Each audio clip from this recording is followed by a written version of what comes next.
যে সমস্ত ছেলেরা সাইকেল সামনে আছে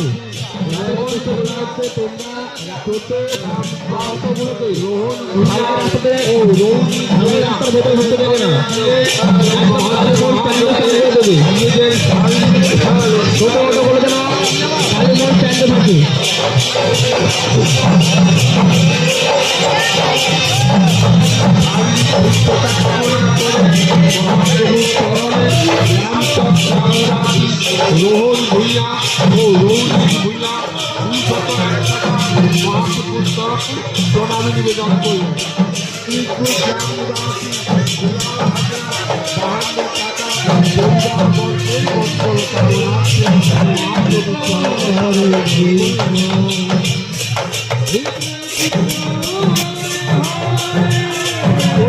পরিবার থেকে আগত